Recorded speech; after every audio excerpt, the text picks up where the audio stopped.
आप सभी को जय जोहार, नमस्कार, हेलो एवरीवन।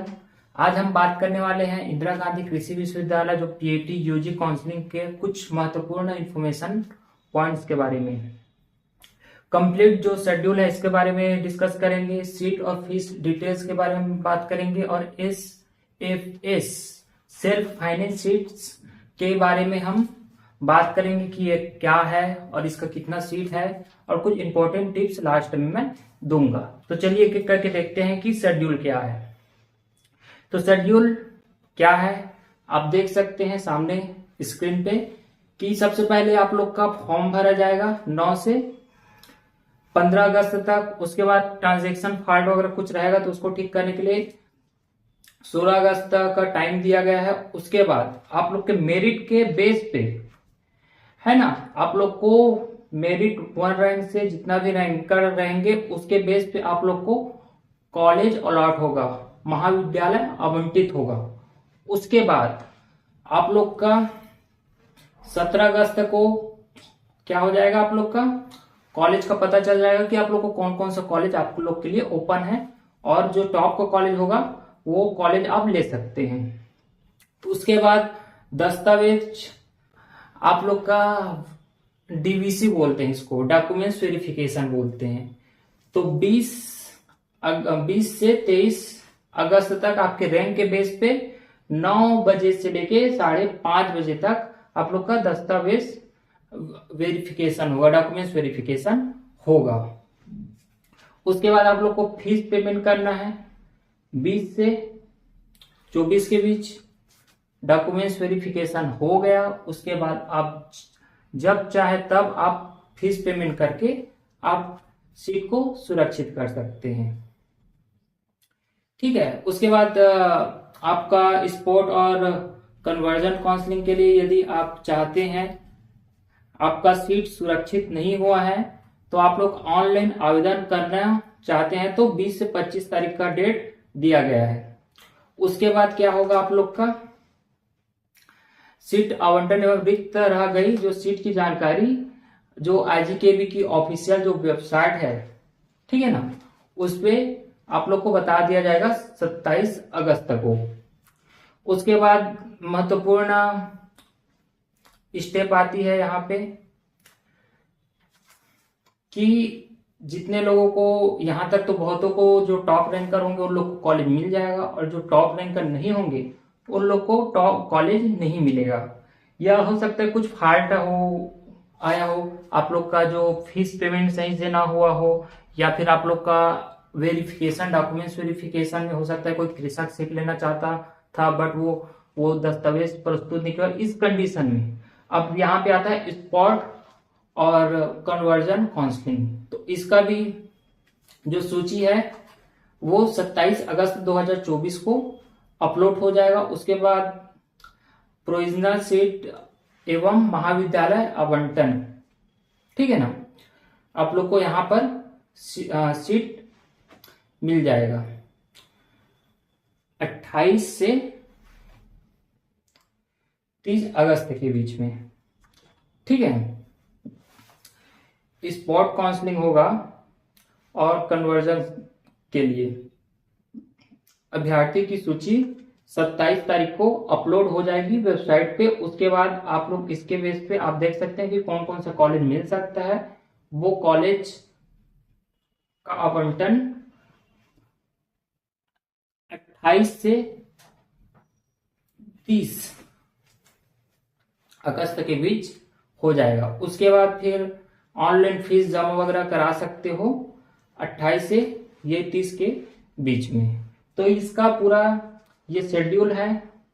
ठीक है। आई होप आप इसको समझ गए होंगे। ये तो पढ़ने से भी समझ में आ रहा है लेकिन कुछ कुछ टर्मिनोलॉजी समझने में प्रॉब्लम्स होती है ना। बेसिक से समझ लो, काउंसलिंग, फर्स्ट काउंसलिंग, फिर स्पॉट, फिर कन्वर्जन। तो जो फर्स्ट काउंसलिंग का जो होता है उसमें आप लोग का डॉक्यूमेंट्स वेरिफिकेशन होगा, फीस पेमेंट होगा, आप लोग का भी ऑनलाइन आवेदन भरोगे, उस हिसाब से आप लोग को सीट आवंटित होगा, है ना, फर्स्ट काउंसलिंग में। और इसमें आप लोग को यदि आपको कॉलेज नहीं लेना है तो निरस्त भी कर सकते हो कॉलेज को, लेकिन स्पॉट और कन्वर्जन काउंसलिंग में आप लोग को फीस पेमेंट वापिस नहीं ले सकते आप। रिफंड नहीं होगा पैसा फिर, है ना। और इसमें भी होगा तो 1000 माइनस होके होगा। यदि आप लोग को सीट नहीं चाहिए, मान लो नीट में लग गया, कहीं लग गया, या फिर कोई दूसरा कॉलेज में लग गया, या माइंड डाइवर्ट हो गया, कोचिंग करना है, तो उस कंडीशन में आप लोग का फीस वापस हो सकता है फर्स्ट काउंसलिंग में, लेकिन स्पॉट और कन्वर्जन काउंसलिंग में नहीं होता है। और इसमें भी होगा तो माइनस 1000 करके होगा। ठीक है, ये पूरा इसका शेड्यूल है। उसके बाद देख सकते हैं कॉलेज डिटेल्स। ठीक है, तो इसमें क्या बोलना चाहिए, SFS सीट का इसमें नहीं दिया गया है, बट मैं एक को समझा देता हूँ ऐसे ही ये सब। ठीक है, जैसे देख लो, OS मतलब जनरल, SC ST OBC और ग्रैंड टोटल है सबका। ठीक है, तो जैसे देखो रायपुर का है तो रायपुर X मतलब की होता है मेल सीट, F मतलब होता है फीमेल सीट, FF का मतलब होता है फ्रीडम फाइटर का सीट, और एक्स सर्विसमैन EXS मतलब होता है एक्स सर्विसमैन का सीट, PH मतलब फिजिकल हैंडीकैप्ड सीट। लोग देख सकते हो कि 25 सीट जनरल में रायपुर का बता रहा हूं, किसका है, मेल का है, फीमेल का 13 है, फ्रीडम फाइटर का 1 है, एक्स सर्विसमैन का 1 है, PH का 2 है, टोटल 42 सीट है। अब वैसे ही आप पूरा लास्ट तक देख सकते हो, वैसे ही सेम है। हाँ, इसमें कृषक सीट आ गया है, इसमें जनरल में कृषक सीट नहीं है, तो इसमें K का मतलब कृषक सीट आ गया। बाकी सेम टू सेम है, आप पूरा देख सकते हो। लास्ट में ग्रैंड टोटल है। ठीक है, जितना जितना, जैसे रायपुर में यहाँ 100 सीट है, फिर सबसे नीचे में टोटल सीट है। तो आई होप आप भी इसको समझ गए होंगे। और ये आप लोग का लेटेस्ट जो नोटिफिकेशन है वेबसाइट में, वहां पे मिल जाएगा, नहीं तो डिस्क्रिप्शन लिंक से टेलीग्राम ग्रुप से जुड़ सकते हो एग्री वॉरियर्स का, उसमें भी ये पूरा लिस्ट आप लोग को मिल जाएगा।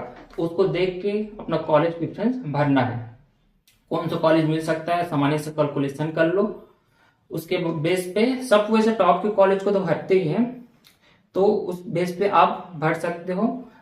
इस पे आगे डिस्कस करेंगे। ठीक है, ये पूरा प्राइवेट कॉलेज है, ये भी सेम है। ठीक है, बट इसमें पेमेंट कुछ ज्यादा लगता है, करीब करीब 27,000 है आई थिंक, एक बार देखना पड़ेगा मेरे को भी।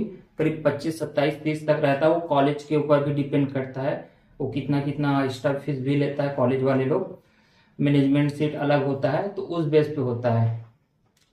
ठीक है, उसके बाद होता है आ रहा है, ये क्या है, सेल्फ फाइनेंस सीट। ठीक है, अब इसमें देख सकते हो सेल्फ फाइनेंस में सब में 10-10 है। रायपुर, बिलासपुर, अंबिकापुर, जगदलपुर, ये पूरा जितना भी बोल सकते हो एग्रीगेटेड कॉलेज वाला है, उसमें सब में 10-10 है। और इधर देख सकते हो थोड़ा छोटा कॉलेज में कम कम सीट है, बट इस बार जो है इस सीट की जो नंबर्स है कुछ बढ़ा दी गई है, पहले से बढ़ा दी गई है, करीब 200 सीट है। अब इसका हम रूल्स देख लेते हैं कि SRF सीट होता क्या है, क्योंकि बहुत लोग इसमें कंफ्यूजन है। ठीक है, तो चलिए ये रूल्स हम पढ़ लेते हैं, फिर इस पर डिस्कस करते हैं। विश्वविद्यालय के अंतर्गत संचालित शासकीय एवं निजी महाविद्यालय की सूची दिखाई देगी। प्रत्येक अभ्यर्थी को प्रवेश हेतु इस सूची से महाविद्यालय का प्रारंभिक अनुसार चयन करना होगा। समस्त महाविद्यालयों का प्राथमिकता अनुसार चयन करना अनिवार्य है। ठीक है, शैक्षणिक वर्ष 2024-25 में विश्वविद्यालय के अंतर्गत कुछ संचालित उच्च शासकीय महाविद्यालयों में SFS सेल्फ फाइनेंस सीट की भी सीटें होंगी। SFS की सीट पर प्रवेश लेने वाले अभ्यर्थी को प्रवेश एवं अध्ययन हेतु विश्वविद्यालय द्वारा निर्धारित शुल्क 50,500 प्रति सेमेस्टर का भुगतान करना होगा। एक सेमेस्टर में 50,500 रुपया आपको पेमेंट करना होगा। नॉर्मल सीट का प्राइस क्या है, करीब 9,200 है। अब इसमें देख सकते हो फ्री सीट बोल सकते हो उसको, नॉर्मल सीट नहीं बोल सकते। फ्री सीट जो है गवर्नमेंट का, उसमें करीब करीब 9,200 है, और इसमें देख सकते हो 50 है, लगभग 5 गुना बढ़ गया है प्राइस। ठीक है। एसआरएफ सीट किसी श्रेणी में रिक्त रह जाने के स्थिति में उन सीट का अन्य श्रेणी में परिवर्तन नहीं हुआ। ये बोलोगे कि ये सीट खाली है किसी अन्य जो कैटेगरी में उसको कन्वर्ट करते हैं, तो ऐसा नहीं होगा। ये बोल रहा है।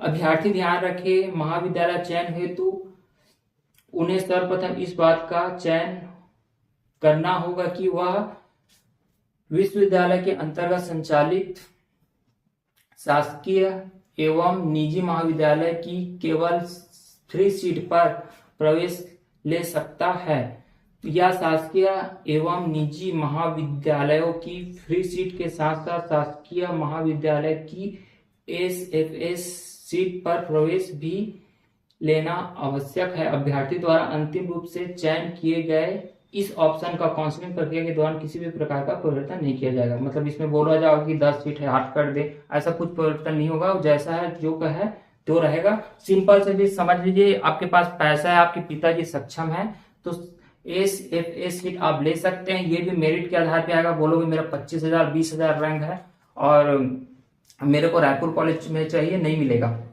जो रैंकर अच्छा है वो यदि ले चुका है वो सीट को, तो वो सीट तो फुल हो गया। तो आपका इसमें भी रैंक के ऊपर ही डिपेंड करेगा। आपके रैंक के हिसाब से आपका कैसा कंडीशन बन रहा है, वो सीट खाली है कि नहीं है, तो उस हिसाब से आपका सिलेक्शन होगा। और पर सेमेस्टर 50,500 रुपया प्रति सेमेस्टर आपको भुगतान करना होगा। करीब करीब मान के चलो कि सालाना आप लोग का 1,20,000 के लगभग खर्चा आ जाएगा। मिनिमम इतना आएगा ही आएगा, नहीं और ज्यादा आ जाएगा। अच्छा, यदि गवर्नमेंट सीट लेते हो तो हॉस्टल वगैरह का तो 1500 के करीब होगा, है ना। 1500 ही था, अभी भी 1500 ही चल रहा है। तो मान के चलो कि 1.5 लाख मोटा मोटा खर्चा आ जाएगा आप लोग का। यदि देख लो इतना आप लोग सक्षम हो, फाइनेंशियल रूप से स्ट्रांग हो, तो आप लोग बिल्कुल ले सकते हो। बट ये थोड़ा रिस्की भी हो सकता है, कई लोग छोड़ छोड़ के भी भाग जाते हैं। ठीक है, तो ये हो गया। अब फीस डिटेल्स देख सकते हैं कि क्या क्या है। तो यहाँ पे देख सकते हो फर्स्ट ईयर का, फर्स्ट सेम का कितना है, 9,294 रुपया। यदि हॉस्टल वगैरह का फीस जोड़ा जाए तो इसमें कुछ ज्यादा हो जाएगा। मतलब कि ये 9,294 है, तो ग्रैंड टोटल देख लो। इसमें अलग अलग जो फीसेस हैं, इलेक्ट्रिसिटी वगैरह जो जो भी है इसमें लिखा हुआ, सब पढ़ सकते हो, है ना। वो 11,775 हो जाएगा टोटल फीस। ठीक है, तो ये तो एग्रीकल्चर और हॉर्टिकल्चर का है। प्राइवेट का देख सकते हो, प्राइवेट का कितना आ जाता है खर्च, करीब 27,000 तो आ ही जाता है। ठीक है, और यहाँ पे हॉस्टल वगैरह जुड़ा नहीं है। तो प्राइवेट में जो है 27,000 है, गवर्नमेंट में 9,200 के करीब है। ठीक है, अब यहाँ पे देख सकते हो एस सीट का है, तो इसमें करीब देख लो 52,000 खर्चा आ जा रहा है। हॉस्टल वगैरह इंक्लूड करके करीब 52,981 रुपये का बिल बन रहा है। तो देख लो, आप लोग जो कर सकते हो करिए, लेकिन नहीं कर सकते तो कोई जोर जबरदस्ती नहीं है। कुछ इंपॉर्टेंट टिप्स दे देता हूँ आप लोग को। ठीक है, बहुत लोग कंफ्यूज हैं। फॉर्म जो है, कभी भी आईजीकेबी का फॉर्म भरते हो तो पहला डे दूसरा डे मत भरा करो। बहुत लोग भर गए, पूरा क्रैश हो गया, पूरा मतलब कि सर्वर डाउन हो गया था पूरा आईजीकेबी का। तो 1-2 दिन थोड़ा सा सब्र किया करो। पहले दिन 1 घंटे में कितना न कितना भर गया फॉर्म। तो ऐसा नहीं है, थोड़ा से देख लो क्या करना है, कैसे करना है, अपने सीनियर से पूछ लो, जानकार लोगों से पूछ लो, उसके बाद किया जाता है। और थोड़ा से प्रॉब्लम्स आ सकती है, आईजीकेबी के सर्वर में हमेशा प्रॉब्लम्स होती है। उस सिस्टम सही से चल रहा है, उसका सर्वर सही से काम कर रहा है कि नहीं, ये चीज देखनी चाहिए। तो भर लियो तो अच्छी बात है, अब भर सकते हो। और एकदम लास्ट तक भी मत देखो कि 14 को भरेंगे 15 को, उस समय उसका सर्वर यदि डाउन हो गया तो दिक्कत आ सकती है। तो जो बीच का टाइम होता है, आज कल परसों, ये 3 दिन बेस्ट टाइम है फॉर्म भरने का।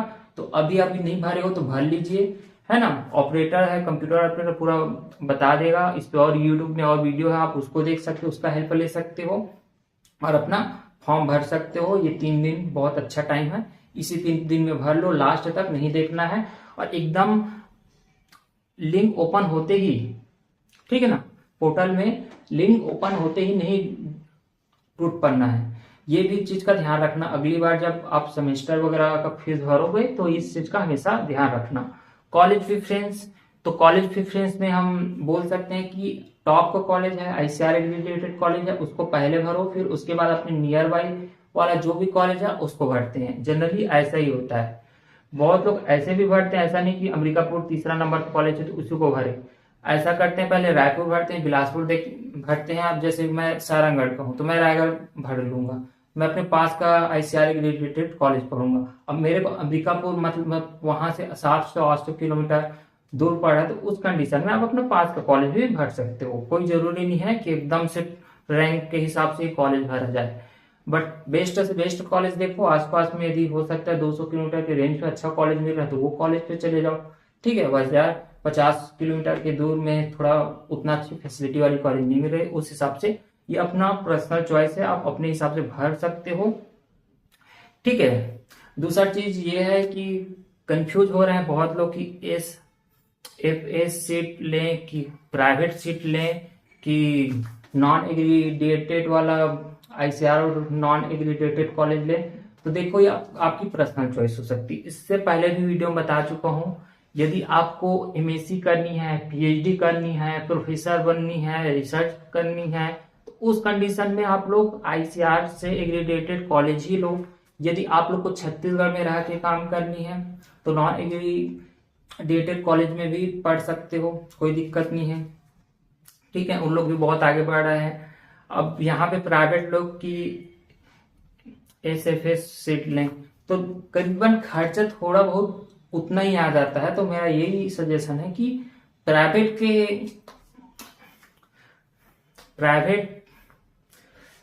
को ना लेके आज चाहो तो एसएफएस सीट ले सकते हो, क्योंकि इसमें क्या है, अच्छी कॉलेज मिल सकती है, आईसीआर एग्रीगेटेड कॉलेज भी मिल सकती है। हो सकता है कुछ पैसा आपको एक्स्ट्रा लगे, लेकिन ये एक अच्छी चॉइस हो सकती है।